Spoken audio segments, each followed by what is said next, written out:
Dear students, good morning. Welcome you all in my English class. Hope you all are well by the grace of Almighty Allah. I think you all are taking care of yourself and also of your study. প্রিয় ছাত্রছাত্রীরা, তোমাদের সাথে আমার বিগত ক্লাসগুলোতে আমি sentence connectors নিয়ে আলোচনা করেছিলাম। সেন্টেন্স কানেক্টরস শেষ করেছি। আশা করি তোমরা যতটুকু সম্ভব আমার ক্লাসগুলো থেকে তোমরা উপকৃত হয়েছো। তো আজকে আমরা নতুন আরেকটা টপিক নিয়ে আলোচনা করব। আমাদের আজকের টপিক হচ্ছে, তোমরা দেখতে পাচ্ছ আমরা বোর্ডে লিখে রেখেছি যে প্রোনাউন রেফারেন্স। আজকে আমরা প্রোনাউন রেফারেন্স নিয়ে আলোচনা করব। প্রোনাউন রেফারেন্সটা কি সেটা তোমাদের বোঝাবো। তোমরা জানো, অনেকেই জানো, তারপরও যতটুকু না বললেই নয় ততটুকু বলবো, এবং কিছু গুরুত্বপূর্ণ তোমাদের বিষয় নিয়ে আলোচনা করব। যাই হোক, শুরু করে দিই প্রোনাউন রেফারেন্স। আমরা তার আগে আমি কিছু কথা বলিনি যে তোমাদের পরীক্ষার প্রশ্নে 8 নংয়ে বা 8 নাম্বার দাগে এই প্রোনাউন রেফারেন্স আসে। টোটাল তোমাদের 5টা প্রোনাউন উত্তর করতে হয়। 5টাতে 5 নাম্বার থাকে। আর এই প্রোনাউন ভালো করে উত্তর করার জন্য 5-এ 5 নাম্বার উঠিয়ে নেওয়ার জন্য খুব সহজেই উঠানো যায়। 5-এ যদি 5 নাম্বার উঠাতে চাও, সেক্ষেত্রে তোমাকে হচ্ছে বিগত বছরের যে বোর্ডের প্রশ্নগুলো সেইগুলো সব ভালো করে সমাধান করে ফেলতে হবে এবং প্রচুর পরিমাণে প্রোনাউন প্র্যাকটিস করতে হবে। খুব বেশি কঠিন না, কঠিন বলবো না, সহজ প্রোনাউন। একটু প্র্যাকটিস করলে, বেশি প্র্যাকটিস করলেই এটা ক্লিয়ার হয়ে যাবে। তবে বিগত বছরের যে বোর্ড কোশ্চেন সেগুলো সমাধানের কোনো বিকল্প নেই। আর এছাড়া যতটুকু সম্ভব আরও বেশি প্র্যাকটিস করো, তাহলেই সহজ হয়ে যাবে। এবং প্রত্যেকটা টপিক তুমি যত প্র্যাকটিস করবে, যত বেশি প্র্যাকটিস করবে, তত বেশি তোমার কাছে সহজ মনে হবে।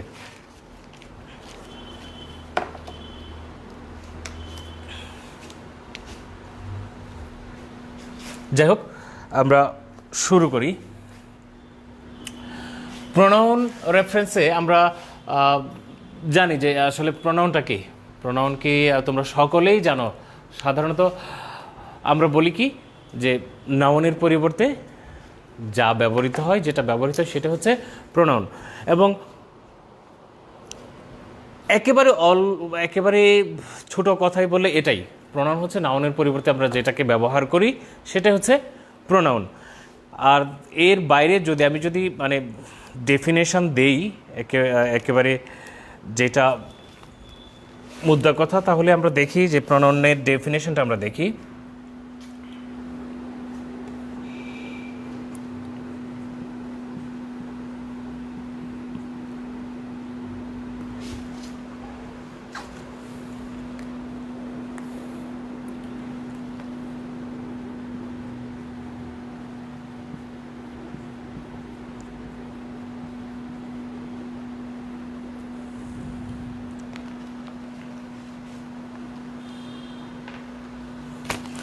Definition of pronoun. হ্যাঁ, প্রোনাউনের ডেফিনেশন দিতে গিয়ে আমরা লিখব। আচ্ছা, আমি লিখি, তারপর তোমাদের সাথে এটা নিয়ে কথা বলবে। আমি pronoun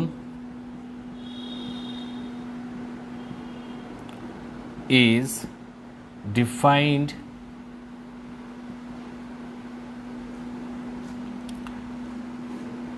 as a word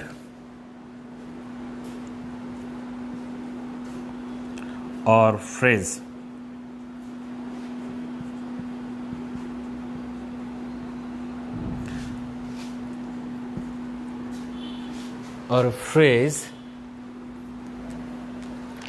that is used used as a substitution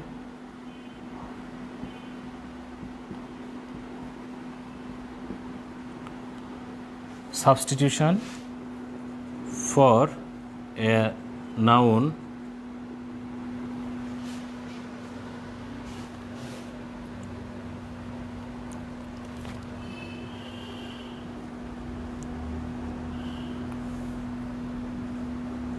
or noun phrase.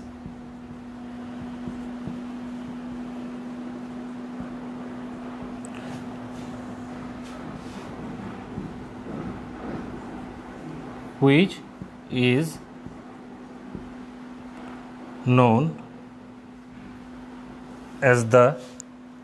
is known as the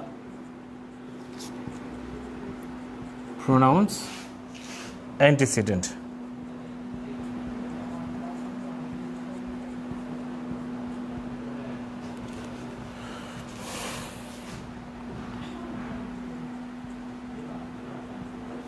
Pronouns are short words and can do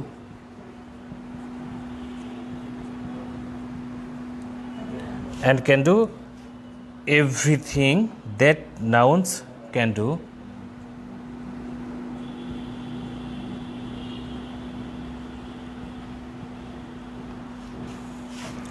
and are one of the building blocks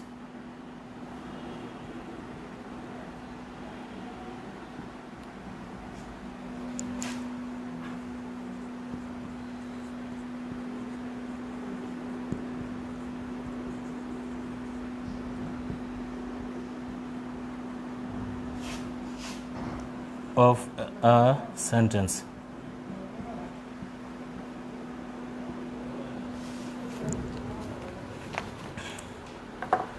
দেখো তোমরা বোর্ডে কি লেখা হয়েছে প্রোনাউনের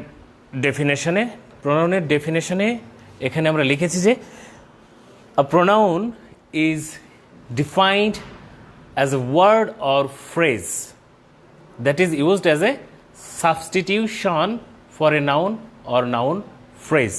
হ্যাঁ, বলা হচ্ছে প্রোনাউনকে সংজ্ঞায়িত করা যায় এমন একটা ওয়ার্ড বা ফ্রেজ হিসাবে যেটা কিনা নাউন বা নাউন ফ্রেজের বিকল্প হিসেবে ব্যবহৃত হয়, which is known as the pronounce antecedent.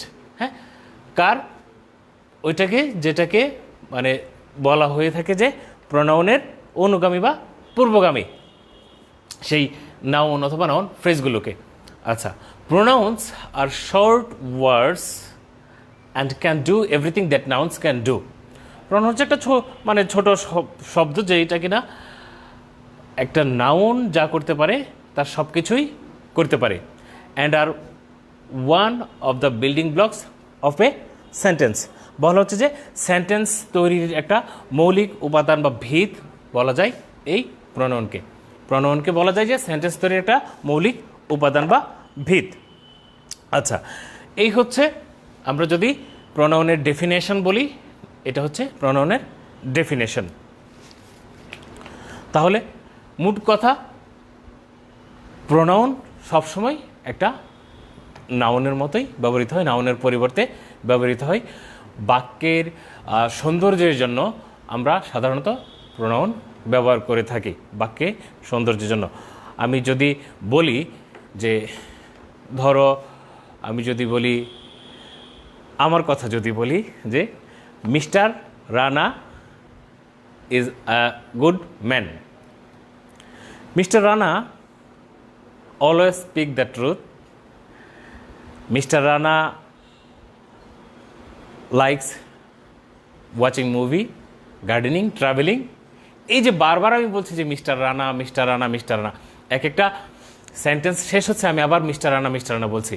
আমি যদি এই কথাটাকে বলি যে mister Rana is a good man, হি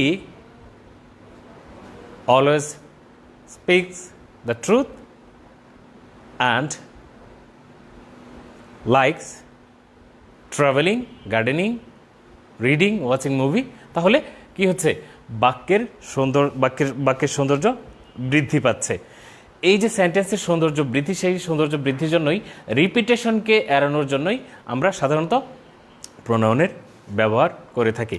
এবং এই প্রোনাউনের ব্যবহার করার যেই নিয়মগুলো, যে পদ্ধতিগুলো, তারপরে হচ্ছে যে কখন কোন কোন সেন্টেন্সে কিভাবে প্রোনাউনটাকে ব্যবহার করতে হবে, একটা সেন্টেন্সের দুটো নাউন যদি থাকে সেক্ষেত্রে প্রোনাউনকে কিভাবে ব্যবহার করতে হবে, এই সবগুলো নিয়ে আমরা আলোচনা করব। আচ্ছা, যাই হোক, এখন আমরা প্রোনাউনের সংজ্ঞা দেখলাম, এখানে আমরা দেখলাম যে ডেফিনেশন অফ প্রোনাউন। এবার প্রোনাউন রেফারেন্সটা কি, প্রোনাউন রেফারেন্সটা আমি তোমাদের সাথে আলোচনা করব।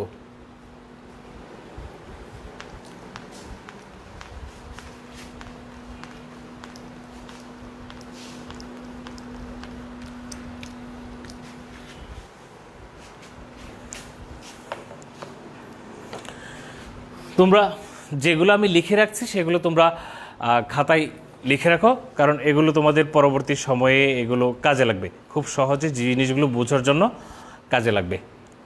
আচ্ছা, প্রোনাউন রেফারেন্সটা লিখি।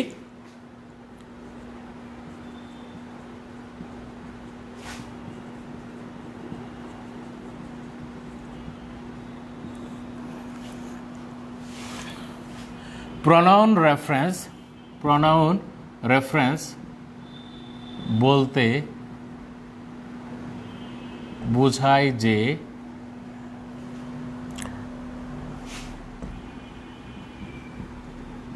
বাক্যে একটি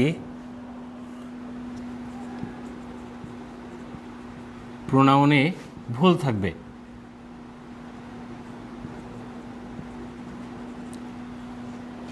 থাকবে। এবং সে প্রোনাউনকে এবং সে প্রোনাউনকে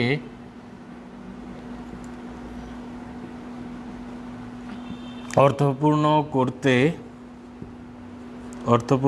করতে ওই বাক্যের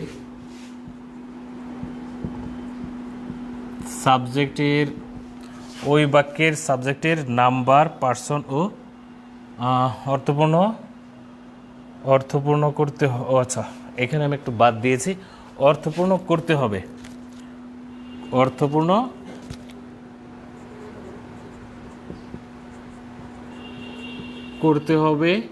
ওই বাক্যের সাবজেক্টের নাম্বার, পার্সন ও জেন্ডার অনুসারে।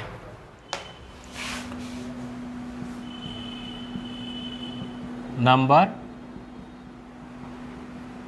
পার্সন ও জেন্ডার অনুসারে।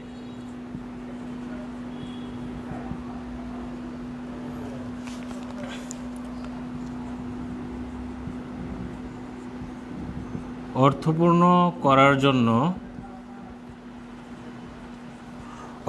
করার জন্য একটি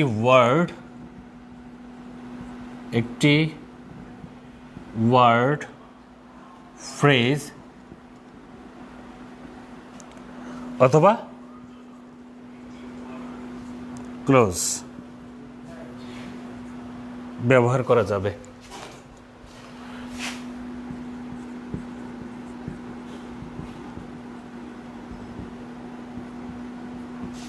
যেমন, যাই হোক, প্রোনাউন রেফারেন্স, হ্যাঁ, আমি আসলে এটা তোমাদের বোঝানোর জন্য এইভাবে আমি লিখলাম যে প্রোনাউন রেফারেন্স বলতে বোঝায় যে মূলত তোমরা যে মানে পরীক্ষায় যে প্রোনাউন রেফারেন্স আনসার করবে সেই প্রোনাউন রেফারেন্সটা আসলে কীরকম হবে। বাক্যে একটি প্রোনাউনে ভুল থাকবে এবং মানে তোমাদের প্রশ্নে হয়তো ছোট 4-5টা লাইন থাকে, সেই 4-5 লাইনের মধ্যে দেখবে যে একটি বাক্যেই কোনো প্রোনাউনে ভুল আছে, সেই প্রোনাউনকে অর্থপূর্ণ করতে হবে ওই বাক্যের সাবজেক্টের নাম্বার, পার্সন ও জেন্ডার অনুযায়ী। যেই বাক্যটাতে ভুল সেই বাক্যের যেই মানে সেন্টেন্সটা থাকবে সেই সেন্টেন্সের বা বাক্যের যে সাবজেক্ট সেই সাবজেক্টের নাম্বার, তারপরে হচ্ছে তোমার জেন্ডার এবং পার্সন, এগুলো অনুযায়ী তোমাকে সঠিক যে প্রোনাউনটা সেটাকে লিখতে হবে। অর্থপূর্ণ করার জন্য একটি ওয়ার্ড বা ফ্রেজ বা ক্লজ সেখানে ব্যবহার করা যায়। উদাহরণ দিচ্ছি আমি, উদাহরণ দিলে আরও সহজ হয়ে যাবে, একেবারেই সহজ হয়ে যাবে উদাহরণটা যদি দেখো মনোযোগ দিয়ে। আচ্ছা, আবার দেখো, অর্থপূর্ণ করার জন্য একটি ওয়ার্ড, ফ্রেজ অথবা ক্লোজ ব্যবহার করা যাবে, এটা একটু মাথায় রাখবে। হ্যাঁ,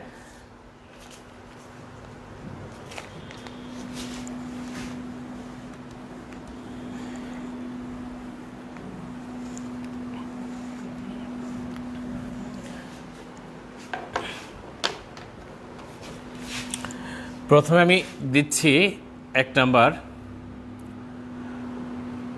দেখো, আমরা অনেক সময় কি ভুল ব্যবহার করি। হ্যাঁ, কিছু কিছু প্রণয়নে আমরা কিছু ভুল ব্যবহার করে থাকি, এবং সেই ভুলগুলো কীরকম হয় আর শুদ্ধটা কীরকম হওয়া উচিত সেটা আমি এখন দেখাচ্ছি।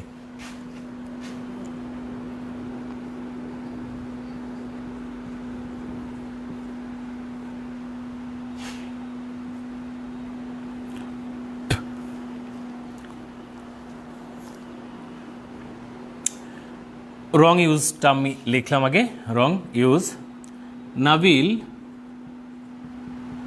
Nabil behaves very well.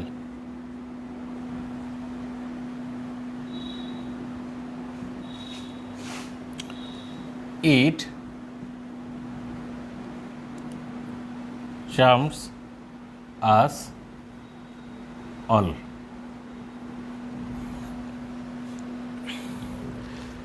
Nabil behaves very well, it charms us all. হ্যাঁ, নাবিল খুব ভালো আচরণ করে, এটা আমাদের আনন্দিত করে। এইখানে ভুল ব্যবহারটা কোথায়, সঠিক ব্যবহারটা কোথায় দেখো, রাইট ইউজটা দেখাই।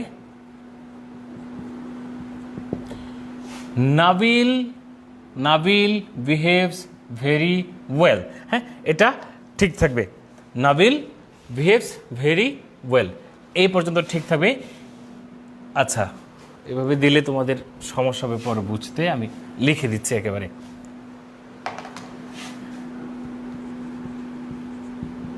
Nabil behaves very well,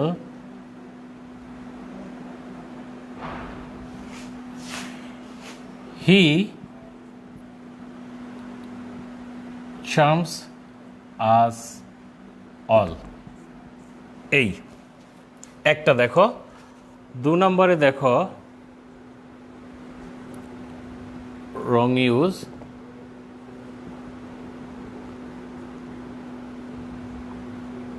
right use.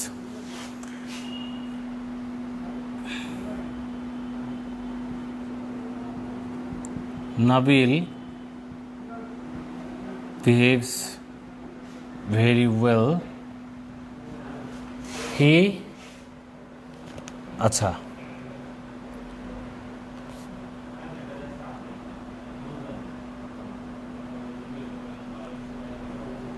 it charms us all।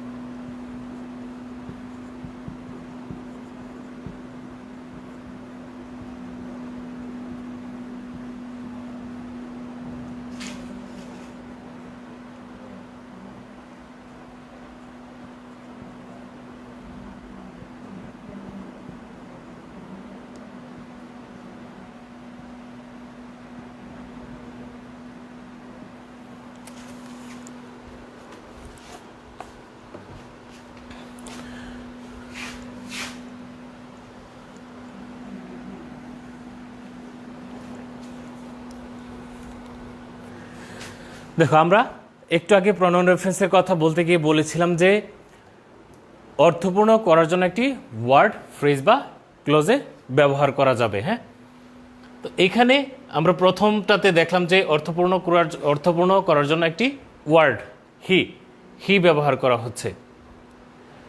ইট এর স্থলে হি ব্যবহার করছে। নাবিল নাউন, আর এই নাউনের প্রনাউন হিসেবে হি ব্যবহৃত হচ্ছে। যে নাবিল ভালো আচরণ করে, সে, হ্যাঁ, বাকিটা ওখানে।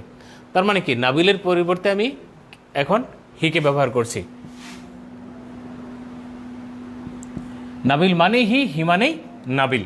তার মানে এখানে আমি কি করলাম, যে একটা ওয়ার্ডের পরিবর্তন করলাম। দ্বিতীয় কারেকশনটাতে দেখো, সেখানে আমি একটা ফ্রেজের ব্যবহার করেছি। Nabil behaves well, his behaviour charms us all. His behaviour বলতে কার বিহেভিয়ার বোঝাচ্ছে? নাবিলের behaviour.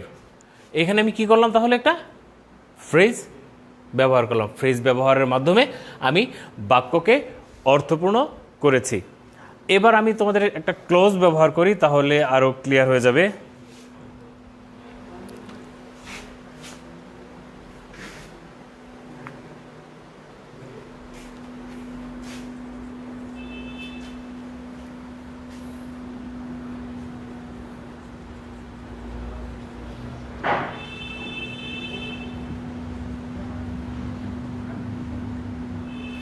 Wrong use. Nabil behaves very well.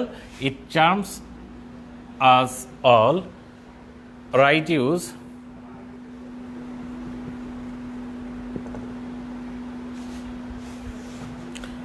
Nabil behaves very well.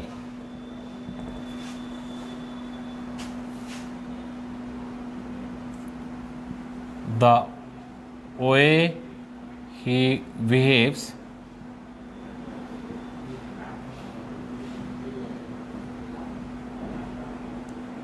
charms us all. এই দেখো,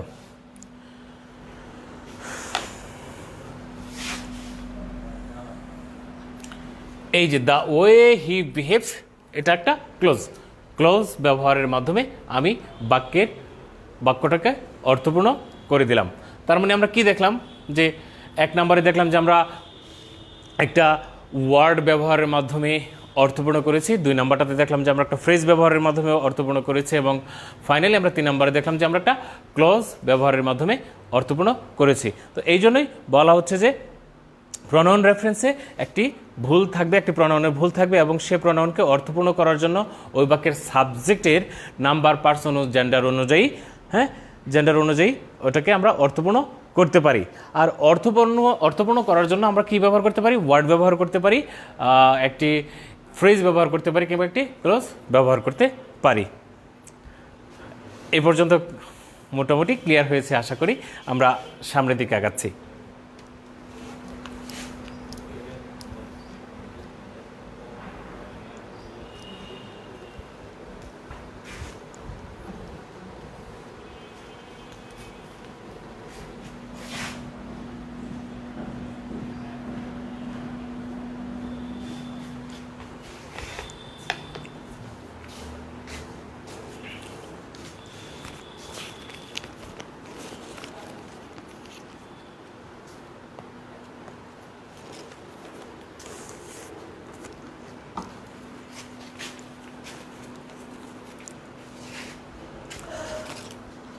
আমরা প্রনাউন রেফারেন্স যেহেতু পড়তে যাচ্ছি, আমাদের জানতে হবে যে প্রনাউন কত প্রকার। হ্যাঁ, সাধারণত প্রনাউন 8 প্রকার, আমরা সবাই জানি। তারপরও আমি লিখে দিচ্ছি, যে অনেকেরই হয়তো খেয়াল নেই বা আগে পড়েছে মনে নেই, আমি লিখে দিচ্ছি। হ্যাঁ,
এই 8 প্রকার প্রোনাউন দেখে নাও।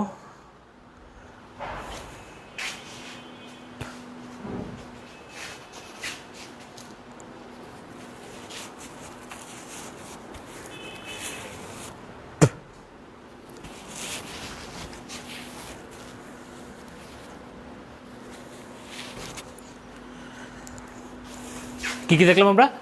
Personal pronoun, demonstrative pronoun, interrogative pronoun, indefinite pronoun, distributive pronoun, relative pronoun, reflexive pronoun এবং লাস্ট আমরা দেখলাম রেসিপ্রোকাল প্রোনাউন। এই 8 প্রকার প্রোনাউন আমরা সাধারণত দেখে থাকি।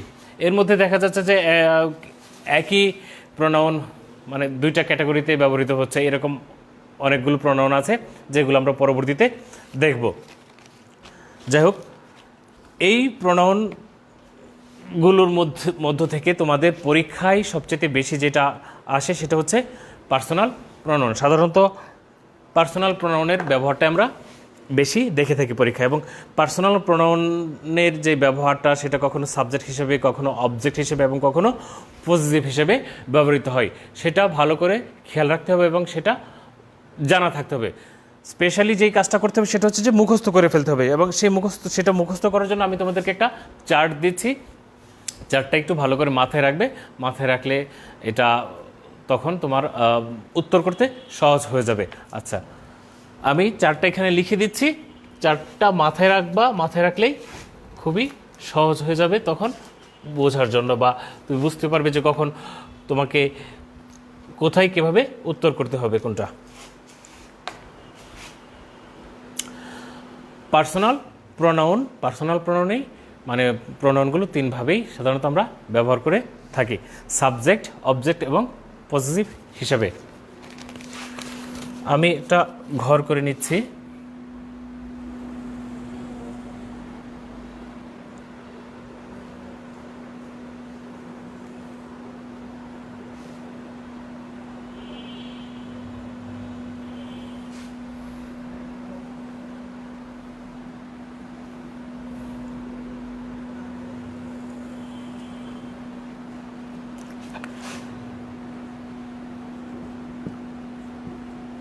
Subject, object, positive.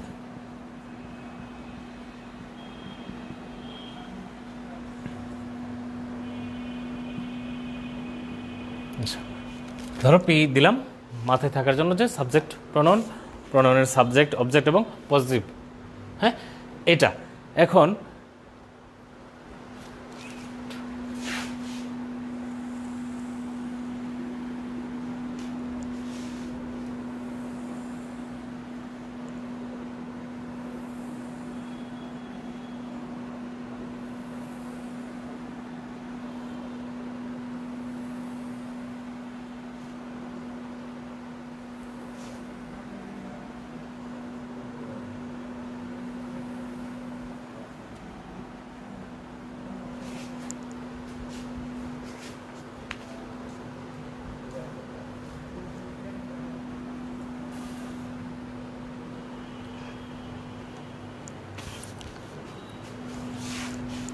I,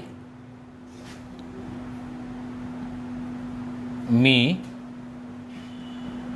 my. We, us, our.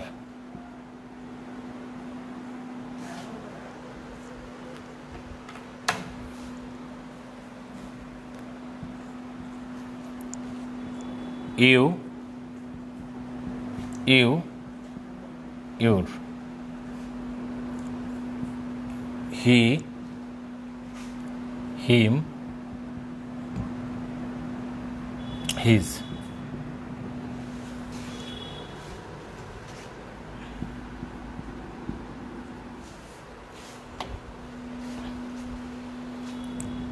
She, her, her. তারপর they, them, their। তারপর আসবে ইট, ইট, ইটস। এই হচ্ছে তোমার পার্সোনাল প্রোনাউনের যেই বিষয়বস্তুগুলো যেগুলো তোমাদের মাথায় রাখতে হবে সেগুলো। অবশ্যই মনে রাখবে যে এগুলো সবসময় সাবজেক্ট হিসেবে ব্যবহৃত হয়, প্রত্যেকটা সেন্টেন্সে সাবজেক্ট হিসেবে ব্যবহৃত হয়। আর এগুলো অবজেক্ট হিসেবে ব্যবহৃত হয় এবং পজিটিভ হিসেবে ব্যবহৃত হয়। পজিটিভ হচ্ছে হলো অনেকটা হচ্ছে হলো দখল বা মালিকানা, মানে কোনো কিছুর অধিকার, অধিকার পর্যন্ত ব্যবহৃত হয়। হ্যাঁ, আমি যদি বলি যে মাই পেন, আমার কলম, আমার কলম, মাই পেন, তাহলে কি হচ্ছে, এটা আমার একটা অধিকার বোঝাচ্ছে বা দখল বোঝাচ্ছে, এই যে পজিটিভ। আওয়ার হাউস, আমাদের বাড়ি, একটা অধিকার বা একটা দখল বা সত্য বোঝাচ্ছে। হ্যাঁ, এগুলোই সব পজিটিভ। আর অবজেক্টগুলো কি তোমরা জানোই, অবজেক্ট হিসেবে ব্যবহৃত হচ্ছে, সাবজেক্ট হিসেবে ব্যবহৃত হচ্ছে। এই চারটা এটা মাথায় রাখবে যে আইয়ের সাবজেক্ট কি, পজিটিভ কি, ওয়ের সাবজেক্ট কি, অবজেক্ট কি, পজিটিভ কি, ইউ, হি, শি, দে, ইট, এইটা মাথায় রাখবে। এটা যদি মাথায় থাকতে পারে তাহলে প্রোনাউন রেফারেন্স উত্তর করার জন্য অনেকাংশে এই বিষয়টা তোমাদের কাজে দিবে। আরেকটা আমি আর দুটো কথা তোমাদের বলে যাচ্ছি, দুটো বিষয় সম্পর্কে বলে যাচ্ছি,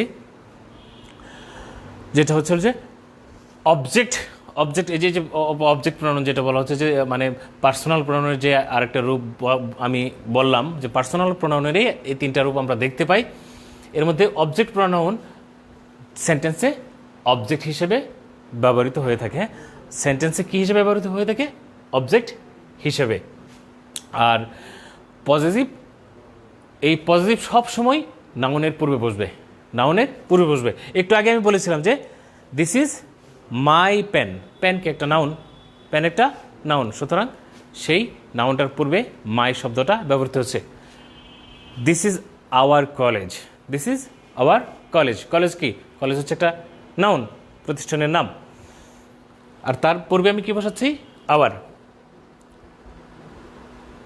ইটস হার কার, কার এর আগে আমি হার ব্যবহার করছি। তাহলে আমরা কি দেখতে পাচ্ছি যে পজিটিভ সবসময় নাউনের পূর্বে বসে। আগামী ক্লাসে আমি এই যে 8 প্রকার প্রোনাউন তোমাদের দেখালাম, এই 8 প্রকার প্রোনাউনের যতটুকু সম্ভব উদাহরণ সহ বিস্তারিত আলোচনা করে দেব। আর হচ্ছে যতটুকু যে কটা ক্লাস লাগে প্রোনাউন রেফারেন্স শেষ করার জন্য, আমরা সেই কয়টা ক্লাস নিয়েই প্রোনাউন রেফারেন্স শেষ করব। এবং তোমাদেরকে যেটা বলবো যে সেটা হচ্ছে যে এই যে যতটুকু আজকে দেখেছো বা পড়েছো ততটুকু জিনিস ভালো করে মাথায় রাখবে। আমি যে চারটা দিয়েছি সেই চারটা অবশ্যই শিখে ফেলবে, এবং আগামী সপ্তাহে আমরা যখন ক্লাসে আসব তখন আরও অনেক কিছু নিয়ে আলোচনা করব, তখন আরও বেশি কিছু জানতে পারবে। এবং টোটাল এই টপিকটা শেষ হয়ে গেলে তোমাদের কাছে প্রোনাউন রেফারেন্স অনেকটাই ক্লিয়ার হয়ে যাবে, অনেকটাই। আর যদি ভালো করে প্র্যাকটিস করো, বিগত বছরের বোর্ড কোয়েশ্চেনগুলো সলভ করো, তাহলে পুরোপুরিভাবেই আশা করি তোমাদের এই প্রোনাউন রেফারেন্স শেষ হবে বা এটা তোমাদের বোধগম্য হয়ে যাবে। যাই হোক, প্রিয় ছাত্রছাত্রীরা, আগামী ক্লাসে তোমাদের সাথে আবার দেখা হবে। ততদিন পর্যন্ত তোমরা ভালো থাকো এবং মনোযোগ দিয়ে বাড়িতে পড়াশোনা করো। আমাদের এই যে দুঃসময় বলবো আমি, দুঃসময়টা যাচ্ছে এই পৃথিবীর জন্য, বিশ্বের জন্য, সেই দুঃসময়টা আমাদের যতটুকু পিছিয়ে দিয়েছে, আমরা যেন সেই পেছানো যে সময়টা সেটা থেকে যেন বের হয়ে আসতে পারি, এবং এই সময়টার জন্য আমরা সঠিক সদ্ব্যবহার করতে পারি, সেই চেষ্টা যেন সবার থাকে। বিশেষ করে তোমরা যারা ছাত্র, আমাদের দেশের ভবিষ্যৎ, তোমাদের আরও বেশি দরকার এই সময়টাকে সঠিকভাবে ব্যবহার করার জন্য। আর পড়াশোনার বাইরে তো আসলে কিছুই নেই তোমাদের, আর এখন বাড়িতে আসো, তেমন কোনো কাজ নেই। তোমার যেন মাথায় একটাই চিন্তা থাকে যে আমাকে এই যে সময়, এই যে ক্লাসগুলো থেকে পিছিয়ে পড়েছি আমরা, সেটা আমাকে কভার করতে হবে, আমাকে অনেক দূর এগিয়ে যেতে হবে। তোমার যে গোল, সেই গোলে তোমাকে স্পর্শ করার জন্য, সেই গোলে পৌঁছানোর জন্য তোমাকে যতটুকু কষ্ট পরিশ্রম করার দরকার ততটুকু কষ্ট পরিশ্রম তোমাকে করতে হবে। সুতরাং আমি বলবো যে তোমরা হেলায় সময় নষ্ট না করে মনোযোগ দিয়ে প্রতিদিন যত বেশি সম্ভব পড়া যায় তত বেশি, 8 ঘন্টা 10 ঘন্টা যতটুকু সম্ভব বাড়িতে পড়তে থাকো। তাহলে ভালো থাকো সবাই। সবাইকে আমি আবারও ভালোবাসা জানাচ্ছি আমার প্রিয় ছাত্রছাত্রীরা।